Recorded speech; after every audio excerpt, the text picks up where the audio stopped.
Assalomu alaykum, hurmatli hamkasblar, hurmatli buxgalter iqtisodchi kadrlarimiz. Bugungi darsligimizda biz davlat tibbiyot muassasalaridagi xodimlarning ish vaqtini 6 kunlikdan 5 kunlikka o'tkazish tartibini UzAzbo dasturida ko'rib chiqamiz. Bu o'zgarishlar Prezidentimiz 336-sonli qarorlarida berilgan topshiriqlar ijrosini ta'minlash maqsadida Sog'liqni saqlash vazirligi tomonidan qabul qilingan tegishli buyruq hamda Sog'liqni saqlash vazirligi tomonidan Iqtisodiyot va moliya vazirligiga taqdim etilgan UzAzbo 2 dasturini o'zgartirish va qo'shimchalar kiritish to'g'risidagi texnik topshiriqqa asosan amalga oshirildi. Bunda biz UzAzbo dasturini ochib olamizda dokumenti qismiga kiramiz. Dokumenti qismidan uchot kadrovga o'tiladi. Изменение grafik rabotiga o'tamiz. Mana hozir biz kiritib qo'yilgan tayyor holatini ko'rsatamiz sizga. Ya'ni amalda 1-aprelgacha bo'lgan hafta kunlaringiz, ya'ni 6 kunlikdan 5 kunlikka o'tish jarayonini ko'rsatasiz. Bu yerda amaldagisi, bu yerda 1-apreldan.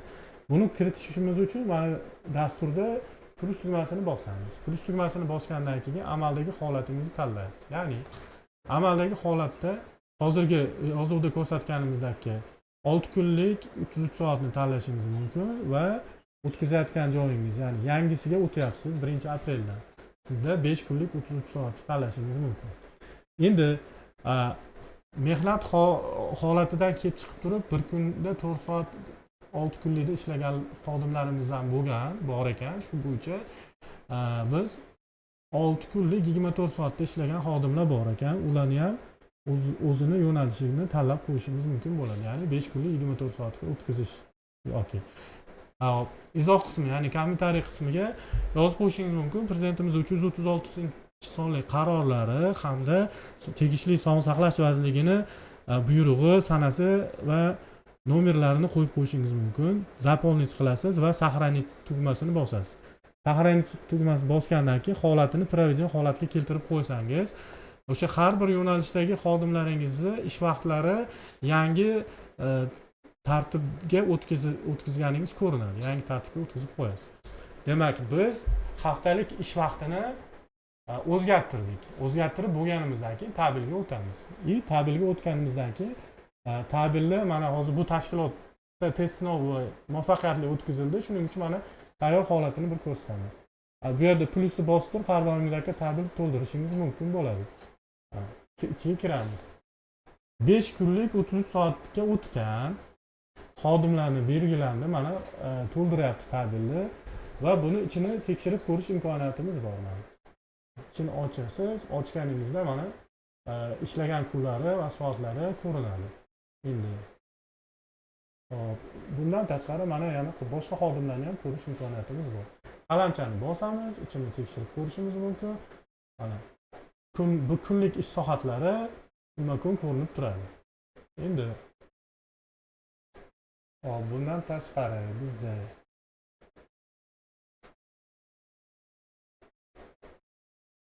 yana bitta tabelni ko'rsatamiz. Misol uchun mana yana bitta tabelimiz. Ichini ochamiz. Ichini ochganimizda mana xodimlarni boshqa yo'nalishdagi xodimlar, ya'ni bu buxgalteriya xodimlari, ma'muriy boshqaruv xodimlari mana 5 kunlik 40 soatga o'tkazib qo'yilgan, bular ishlayapti. Mana ichini ko'rib tekshirishingiz mumkin.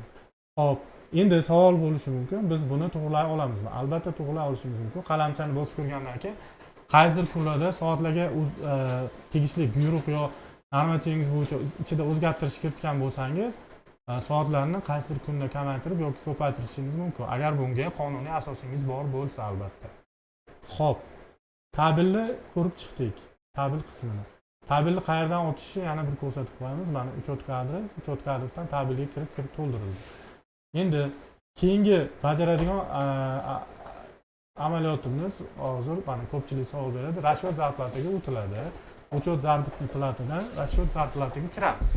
Mana kirib, o'sha tegishli litsey shotni tanlab, rashvot zarplatini to'ldiriladi. Bu tashkilotda biz to'ldirib ko'rgandik. Shuning uchun mana sizga ko'rsatyapman. Qalamchani bosib ichiga kirishingiz mumkin. Rashvot zarplati to'ldirilganini ko'rasiz shunda. Mana qalamchani bosasiz. Kiritilgan ish kunlari, mana soatlari hammasi ko'rinadi. Har bir xodim kesimida.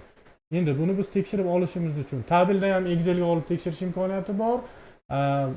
rasyo zarplatani ham Excelga olib tekshirishimiz imkoniyatimiz bor mana. Excelga olyapmiz mana. Отдел bo'yicha Excelga olyapmiz.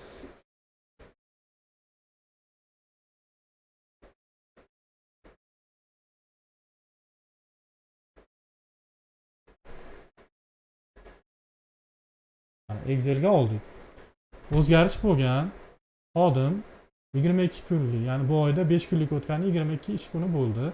176 soat ishlash kerak edi, 22 kun ishladi. 176 soat dastur hisoblanadi. Oylik ish haqlari chiqadi. Qo'shimcha to'lovlar va udержанияларni bu yoqda ko'rishingiz mumkin har doimgidek.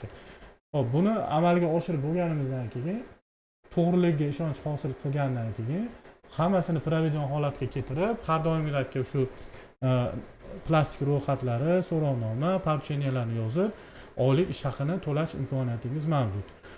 Savol bo'ldi, изменение grafikga har oy qilamizmi? Yo'q, uni har oy qilish shart emas. Bir marta qilib qo'ysangiz, o'zi u doimiyga o'tadi. Ya'ni har oyda изменение qilinmaydi. Xodimlarni qayta permisheniya qilib, ularni o'zgartirish shart emas.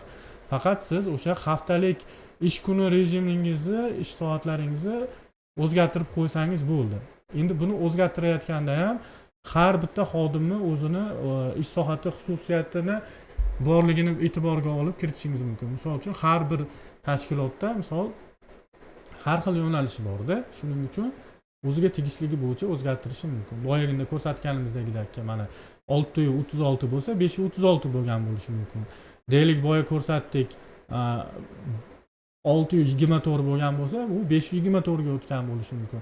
Hammasini inobatga olib o'zgartirishni kiritib qo'yishingiz kerak bo'ladi. Agar shu joyini har bitta xodimni lavozimi, ish vaqtini xususiyatdan kelib chiqib turib to'liq o'zgartirishlarni kiritmagan bo'lsangiz, tabel tortganda oylik hisoblashda sizda farqlar chiqib qolishi mumkin. Shuning uchun har birini to'g'ri kiritib o'tishingiz kerak bo'ladi.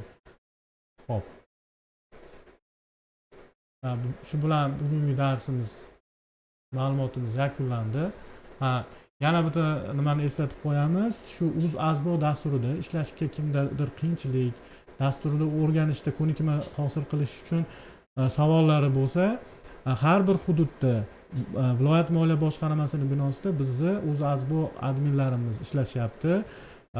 Dushanbadan jumagacha ish vaqtlari 9 dan 6 gacha ishlashadi. O'zlaringizni qiziqtirgan savollar bilan murojaat qilishingiz mumkin. Bundan tashqari Telegram gruppalarimiz ishlab turibdi va IVC axborot hisoblash markazini, kol markazi doim aloqada. Sizlarga yordam berishga tayyor. Toshkent shahar va respublika tibbiyot muassasalariga axborot xizmat ko'rsatish markazini 4-etajida kompyuter jihozlar bilan ta'minlangan xonamiz bor. IVC xodimlari amaliy yordam ko'rsatishyapti. Shuni bir eslatib qo'ymoqchi edik. Hammaga ishlarga omad. Rahmat.